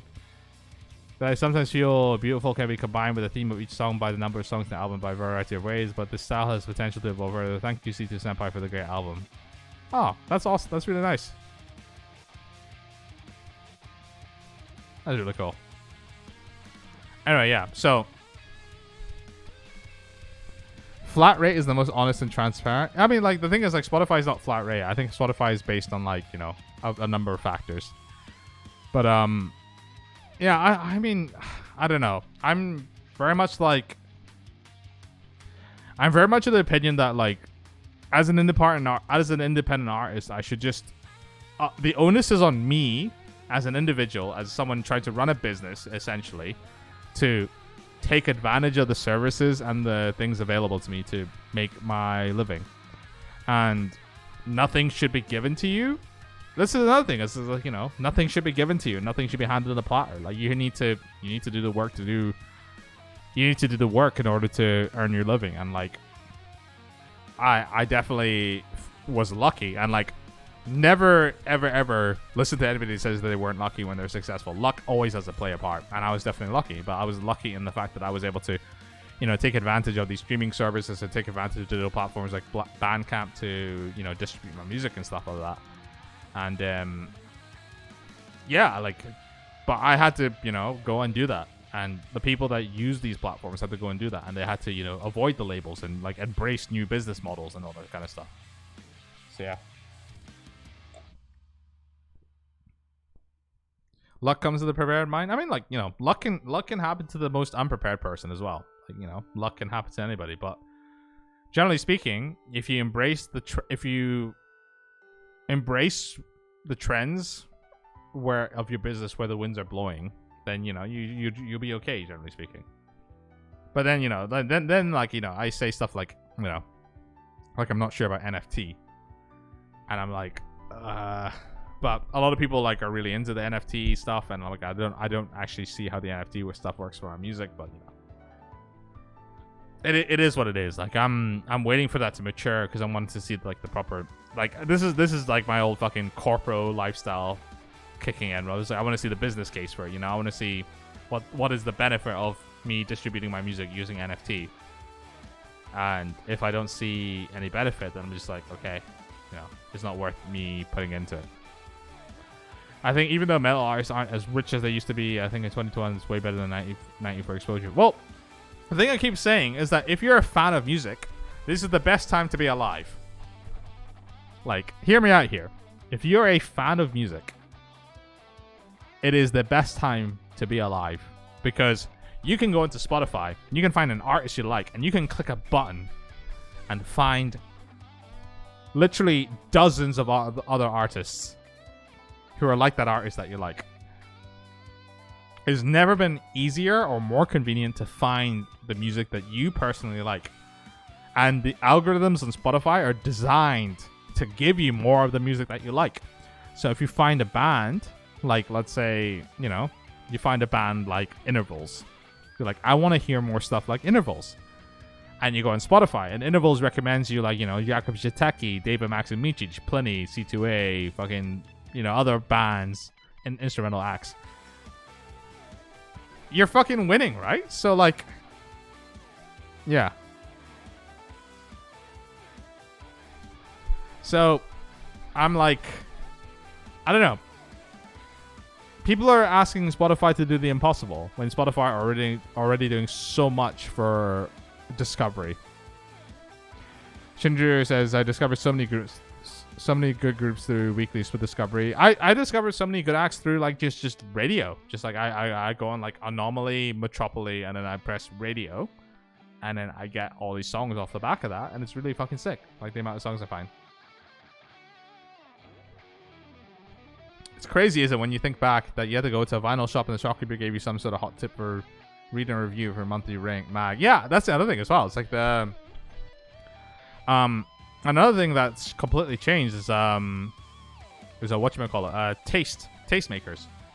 people who tell, like, normally for, like, you know, metal music, you'd listen to your tastemaker. So the tastemaker might be like, you know, metal radio or like Kerrang or Scuzz TV, or I don't know what you had in America. In the UK, we had Kerrang and Scuzz TV that played like metal music videos, and that's why everybody loves, like, you know, Slipknot and Limp Bizkit and all that kind of shit, because those videos were made by the tastemakers. But you're your own tastemaker now. Like, your tastemaker is whatever the algorithm that YouTube or Spotify or Apple Music have decided based on your current listening trends that they want to serve to you. So, like, it is like never been a better time to be alive. Like, honestly, like, so many things about like fucking human existence at the moment. Like, it's never like, this has been the period of human existence. Like, there's like, we hear so much bad shit in the media, but the reason we hear so much bad shit in the media is because, like, bad shit gets attention and gets more clicks and more ad revenue, all that kind of stuff. But like, we live in the safest, the most educated, the most, like, you know, express, like, we have everything. Every single human, like, experience metric is like as high as it could be at the moment, and they're only getting higher. So, like, we can be all doom and gloom. The only thing we need to fucking sort out is climate change. I feel like that's the one thing that we need to fucking get a grip on. But like, in terms of everything else, like, you know, everybody has it better than people had 20 years ago. So it's hard to, like, you know, because obviously it's hard to keep that in mind, because we always want to, we can only see problems within our perspective. But in terms of everything that's happening in the world, and like how on average people are compared to what they were 50 years ago, people are better off, and people are generally doing better. What about sorting out the Tories? I mean, we can't win them all, right? Like, I have this joke where I'm just like, I want this thing to not exist, and someone's like, oh, you want them to get rid of them? It's like, no, I don't want to get rid of them. I want to, like, make sure they just never exist in the first place. And I feel that way about the Conservative Party of the UK, but that's just, you know, politics. That's because technology has made life so much easier. But technology has made life easier in the ways that, like, they've made things so much more accessible. So, but my one bit of advice to everybody, and not, you know, not just everybody in this chat, but, you know, everybody who would ever, you know, want to listen to me, is just don't take anything for granted. Never take anything for granted. Because as soon as you start taking things for granted, your attitude changes, and you sort of, you know, you become complacent. So that's one thing that I like, especially when it comes to being a musician, is I can't take anything for granted. Because, yeah. Are they as bad as the American right? They're bad in a different way, I'd say, the Tories. They're not as, like, overtly scummy. They're more like, they will try to surreptitiously, you know, evade your freedoms and stuff. What pisses me off about people who don't care about climate change is the ones that say, never mind, I probably won't be here, and it goes to hell probably. Yeah, I mean, it's hard to do things and think about things that will affect, you know, people past your time. Like, you know, after you're dead and gone, it's like, it's hard to think about doing stuff that will affect those people. But I feel like, you know, it's the right way to think about it. It's the right way to go. Tories are more money slimy rather than gun tooting in your face. Yeah, like, they're absolutely, that's a good way to put it. They're like really money slimy. I've only been living in the UK for 2 years and I already hate them. I mean, if you're young, like even just moderately educated, but if you're like a young, like 20-something person, like, it's impossible to like the Tories. Like, I don't see how anybody in, like, that demographic could like them.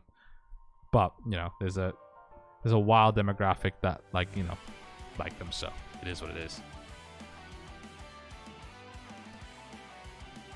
Oh man. I mean, the thing is, like, you know, popular viewpoints, like, you know, get through. Like how if you characterize Tories as an animal, what would they be? Lambda sees a snake. Snake's a good one. I think they convince you that they're on your side, and then worm is a good one as well. Like, the thing about the Tories is that they do their best to try and convince you that they're on your side, and then, like, before you know it, they fucked you over, and you're just like, oh, cool. I'm just hung out to dry. Hello, Aaron. You missed me trying to play songs while half a bottle of wine in.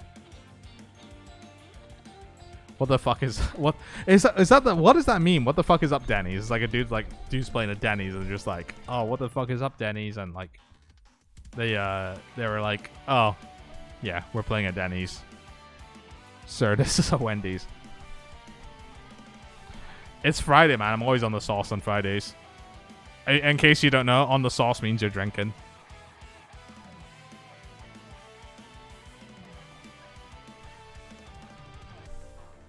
I'm glad you enjoy the music.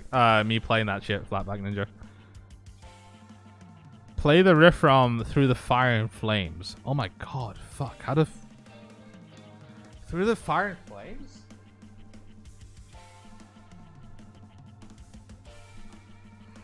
This is gonna be interesting. So, Aravind has redeemed play the riff from Through the Fire and Flames. So I'm gonna have to figure this out.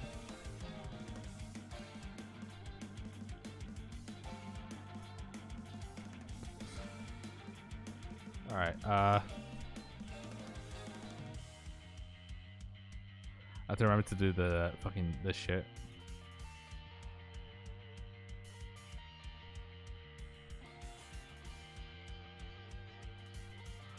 Fuck.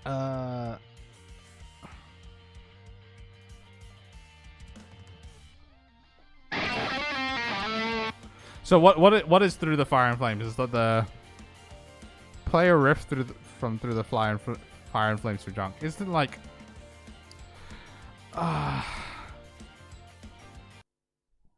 Through the Fire and Flames? Isn't that the it's like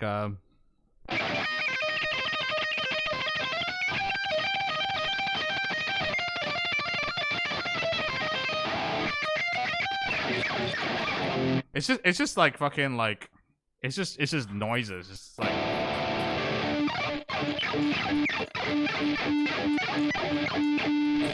there we go. Through the Fire and Flames. I don't actually know it. You can redeem an actual riff of mine that I might know, but Through the Fire and Flames is like, what the fuck is?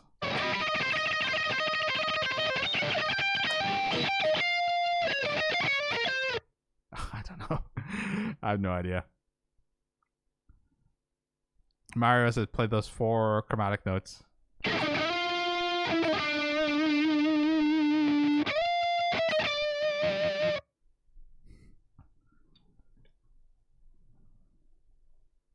Alright, I'm gonna leave my guitar plugged in, just in case.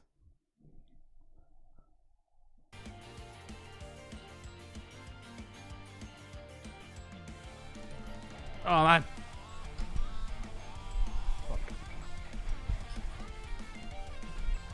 Oh, I gotta tell a dad joke.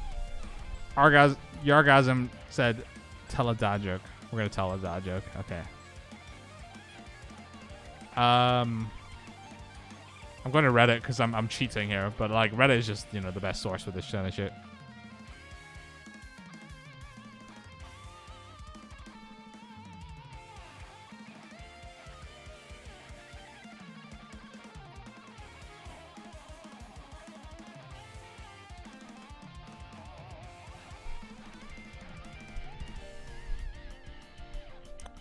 I just had a police officer at the door saying he was looking for a man with one eye.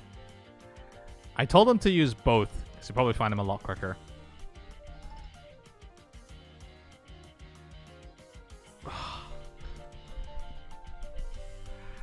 Oh, man.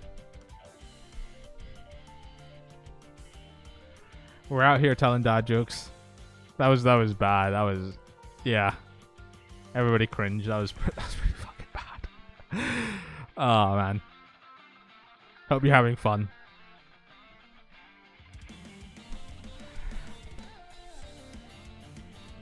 Anyway, I'm kind of hungry, so I'm probably gonna order some food. So that's probably gonna be it for this stream.